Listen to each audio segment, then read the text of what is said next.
हमारे एक राष्ट्र कवि हुए, मैथिली शरण जी गुप्त हुए। उन्होंने एक साकेत नाम का ग्रंथ लिखा।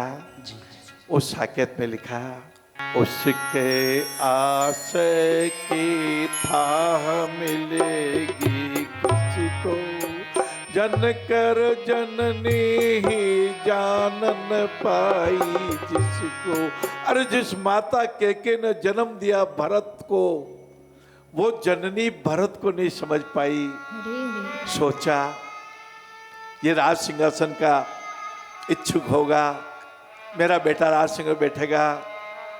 राम को वनवास दे दिया, 14 साल का दे दिया।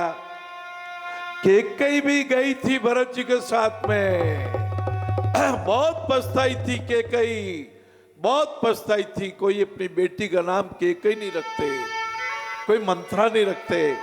केकई ने कहा था, थूके मुझ पर त्रैलोक्य भले ही थूके, कोई जो कह सके कहे क्यों चूके। मेरे पर त्रिलोक थूक रहा है, मेरे को अपमानित किया जा रहा है, चारों तरफ मेरी निंदा हो रही है। राम, मैं तुझे लेने आई हूँ। युग युग तक चलती रहे कठोर कहानी। रघुकुल में भी थी एक अभागन रानी।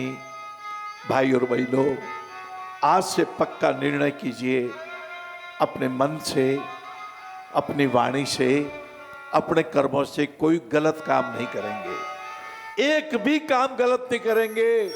न झूठ बोलेंगे, न किसी का अपमान करेंगे, न किसी को कड़वा वचन बोलेंगे, न किसी की हंसी उड़ाएंगे, न किसी के मजाक उड़ाएंगे।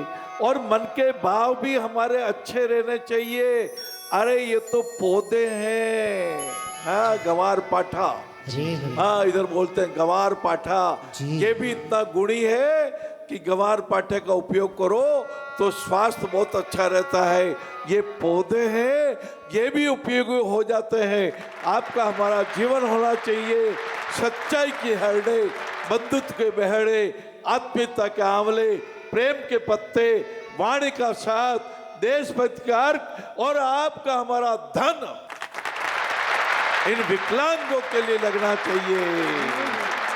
सुख में उदारता लाएंगे, दुख में संभाव लाएंगे, करने में सावधान होंगे और हो जाएगा, उसमें प्रसन्न रहेंगे। युग युग तक चलती रहे कठोर कहानी। रघुकुल में भी थी एक अभागन रानी, पुनः जन्म जन्म में सुने जीविए मेरा, धिक्कार उश्यता मार स्वार्थ ने घेरा। आप धन्य भाग्य है, आपने केकई जैसा पछतावे के काम नहीं किया, आपने मंथरा जैसा किसी का नहीं टुटाया, आप तो भरत बन गए।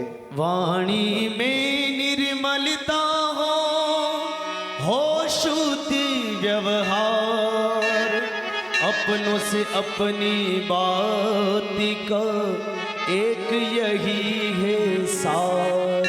यही सार है। मैं सोच रहा था हमारे तुषांत भैया ने ये सागवान का पत्ता इसलिए रखा कि पत्ते भी कुछ देते हैं। पत्ते जो बड़े होते हैं तो इनका तना बहुत मजबूत होता है। सागवान की लकड़ी से आपके हमारे घर के दरवाजे बनते हैं। ये लकड़ी भी उपयोगी, ये पत्ते भी उपयोगी, हम भी उपयोगी बन जावें।